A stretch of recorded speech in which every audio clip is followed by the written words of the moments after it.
పునుగులు వేయాలంటే ఇడ్లీ పిండి, దోశ పిండి ఏమీ అవసరం లేదు. మైదా కూడా లేకుండా ఇలా ఈజీగా చల్ల పునుగులు చేసుకోవచ్చు. అద్దిరిపోతాయి. తప్పకుండా ఒక్కసారి మీరు కూడా ట్రై చేయండి. ముందుగా అయితే ఈ చల్ల పునుగుల కోసం ఒక 2 కప్పుల గోధుమ పిండిని ఒక మిక్సింగ్ బౌల్లోకి తీసుకోండి. 2 కప్పుల గోధుమ పిండి అయితే 1 కప్పు పెరుగు తీసుకోవాలి. అదే మీరు 1 కప్పు గోధుమ పిండి తీసుకుంటే 1/2 కప్పు పెరుగు సరిపోతుంది. ఇక ఈ పెరుగంతా పిండిలో బాగా కలిసేంత వరకు కలుపుకోండి. తర్వాత కొంచెం కొంచెంగా నీళ్లు వేసుకుంటూ పిండిని మరీ లూజ్గా కాకుండా మరీ థిక్గా కాకుండా మీడియంగా కలుపుకొని రుచికి తగ్గట్టుగా ఉప్పు, 1 స్పూన్ జీలకర్ర వేసుకొని పిండిని ట్యాప్ చేస్తూ కలుపుకొని మూత పెట్టేసి ఒక 10 నిమిషాలు పక్కన పెట్టేసుకోండి.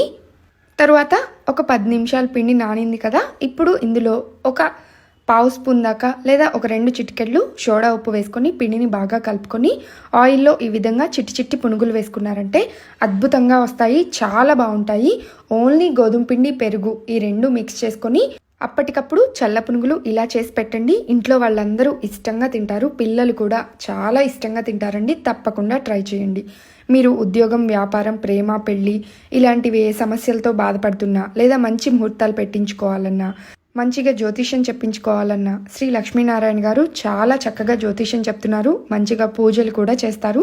మీకు లైఫ్లో ఎలాంటి సమస్యలు ఉన్నా సరే ఒక్కసారి ఇవన్నీ కాంటాక్ట్ అయ్యి చూడండి. పైన ఇచ్చిన నెంబర్కి కాల్ చేయండి.